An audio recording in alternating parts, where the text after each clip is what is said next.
Assalamualaikum warahmatullahi wabarakatuh. Bismillahirrahmanirrahim. Alhamdulillahirabbil alamin wa bihi nasta'in ala umurid dunya waddin. Wassalatu wassalamu ala sayyidina Muhammadin sayyidil mursalin wa ala alihi wa sahbihi ajma'in, amma ba'd.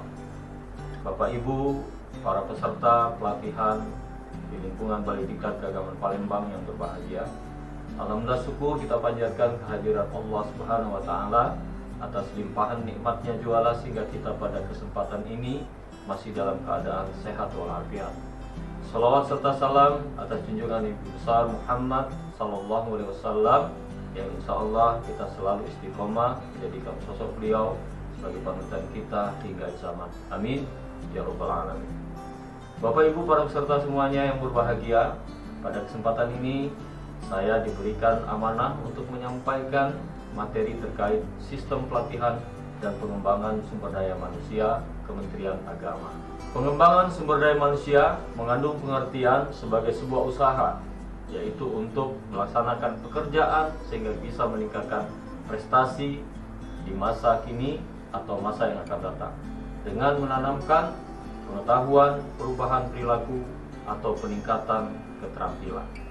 Pengembangan sumber daya manusia merupakan kegiatan yang harus dilaksanakan oleh sebuah organisasi seperti Kementerian Agama agar pengetahuan, kemampuan, dan keterampilan aparatur sipil negara yang ada di dalamnya dapat menyesuaikan dengan tuntutan pekerjaan yang mereka lakukan dalam tugas keseharian mereka.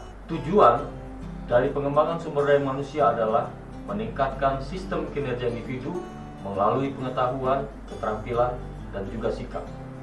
Secara umum tentu tujuan ini merupakan untuk memastikan bahwa organisasi Kementerian Agama dalam hal ini mempunyai orang-orang yang berkualitas, yang handal, yang memiliki talenta, dan memiliki tujuan untuk meningkatkan kinerja dan pertumbuhan organisasi Kementerian Agama.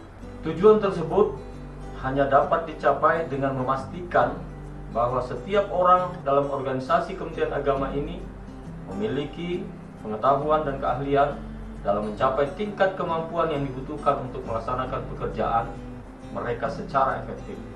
Pengembangan pegawai sangat menguntungkan bagi organisasi, dalam hal ini Kementerian Agama.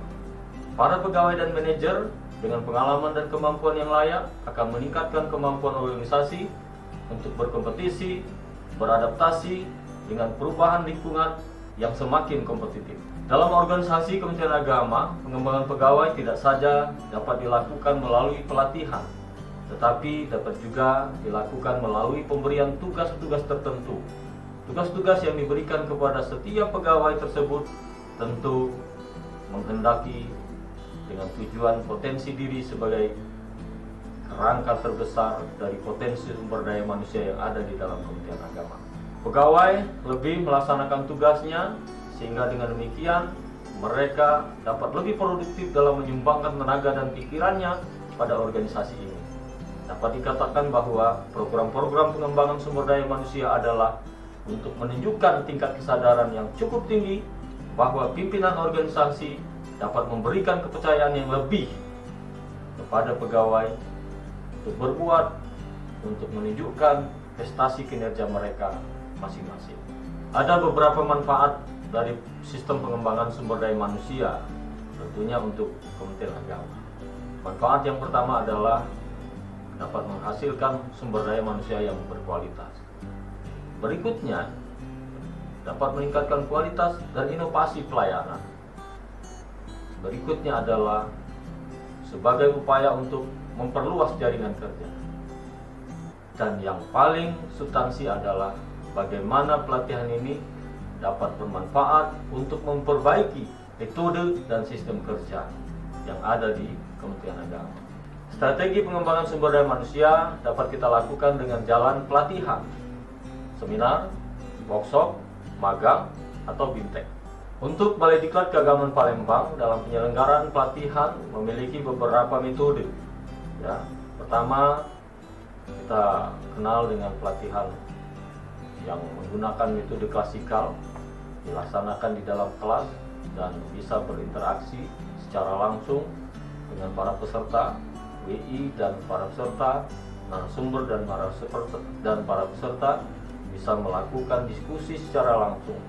Kemudian pelatihan bisa kita laksanakan dengan metode pelatihan di wilayah kerja, di mana Balai Diklat Keagamaan Palembang telah memprogramkan pelatihan di wilayah kerja ini sedemikian rupa untuk mencapai output yang jauh lebih besar lagi.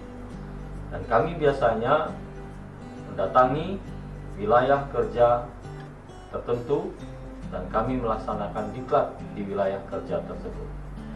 Dan berikutnya, Balai Diklat Keagamaan Palembang juga mulai beradaptasi dengan masa pandemi Covid ini dengan memproduk sebuah pelatihan dengan menggunakan media pelatihan secara online. Dan ini kami sebut dengan pelatihan jarak jauh. Dan pelatihan yang ada di Balai Diklat Keagamaan Palembang terbagi dengan beberapa aspek. Pertama, pelatihan teknik administrasi. Dan ini biasanya pelatihan yang kami peruntukkan untuk tenaga-tenaga administrasi seperti tenaga JFU, JFT, dan struktur. Berikutnya adalah pelatihan teknis pendidikan dan keagamaan.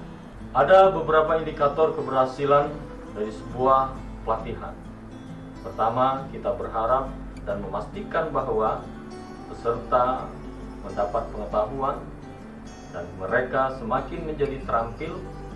Dan yang paling substansi dari sebuah pelatihan adalah bahwa setiap peserta semakin memiliki sikap yang baik sebagai aparatur sipil negara di Kementerian Agama. Sebagaimana amanah Undang-Undang Nomor 5 Tahun 2014 bahwa kita ASN merupakan pelayan bagi masyarakat. Demikian, terima kasih. Assalamualaikum warahmatullahi wabarakatuh.